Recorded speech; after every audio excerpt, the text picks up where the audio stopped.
Hello, I'm Ardythe Morrow from Cincinnati Children's Hospital Medical Center. And in this clinical pearl, I'll be discussing human milk oligosaccharides, also known as HMOs. So what are the human milk oligosaccharides, or HMOs? Well, they're a diverse mixture of complex carbohydrate, also known as indigestible carbohydrate, which may seem strange for something that's nutritional for the infant. So I'll get back to that in a few minutes. The HMOs of human milk, this is a large fraction. It goes from 5 grams per liter to 15 grams per liter. And it's more abundant in human milk than in the milk of other mammals. And it's similar in concentration to that of protein, which suggests the importance of the oligosaccharides. Oligosaccharides are based on lactose, which is a disaccharide. An oligosaccharide means many sugars. So based on lactose, there are additional sugars that are added, sometimes fucose, sometimes sialic acid. And the addition of these carbohydrates makes the oligosaccharide fraction particularly bioactive. There are more than 200 different oligosaccharides of human milk, and they are very different in structure and composition than the oligosaccharide currently available in infant formula, which is bovine-based or plant-based. Infants lack the enzymes to digest oligosaccharide, or HMOs, on their own. This is why it's referred to as indigestible carbohydrate. But this is where the bacteria come in. HMOs, as they come into the infant gut, feed the beneficial bacteria. And those beneficial bacteria digest the oligosaccharide for the infant and provide very important metabolites that contribute to gut health, such as short-chain fatty acids and small organic acids. So why are human milk oligosaccharides so important? Well, they're important for a number of reasons. They really do many important bioactive functions. First and foremost, they manage the infant's microbiota.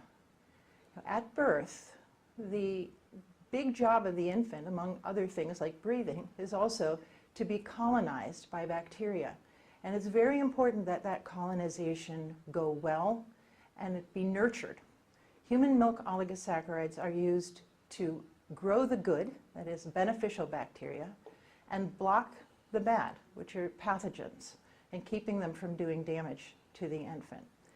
In regard to growing the good, human milk oligosaccharides are digested by bifidobacteria, which are very important for the health of the infant and produce from the metabolism of oligosaccharides, again, short-chain fatty acids.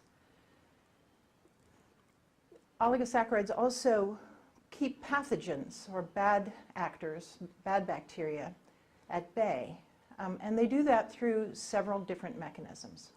One that I've studied for years is how human milk oligosaccharides actually adhere to the pathogens and keep those pathogens from binding to the surface of gut cells, and therefore keep them from being able to infect.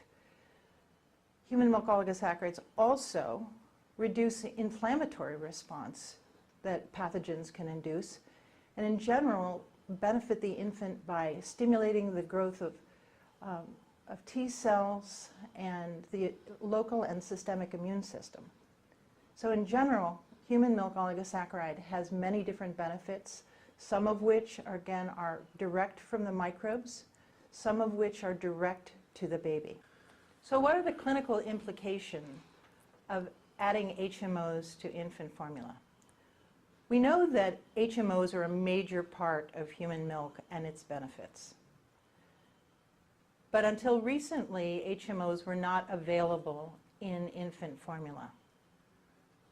What we know so far is that testing HMOs added to infant formula is safe, but we're only able at this stage to add 1 or perhaps 2 different oligosaccharides out of the many HMOs that are currently available in human milk itself.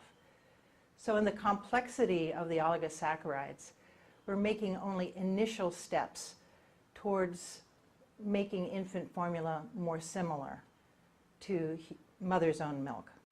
So what are the benefits of adding HMOs to infant formula? Well, this is still under study, but what we know so far is that oligosaccharide shifts the beneficial bacteria to increase their prevalence in the infant gut, which is a healthy thing.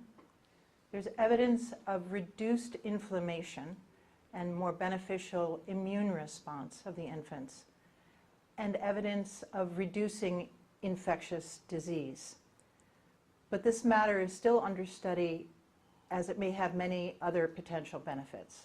I want to thank you for watching this Clinical Pearl video on pediatric nutrition, ce.org.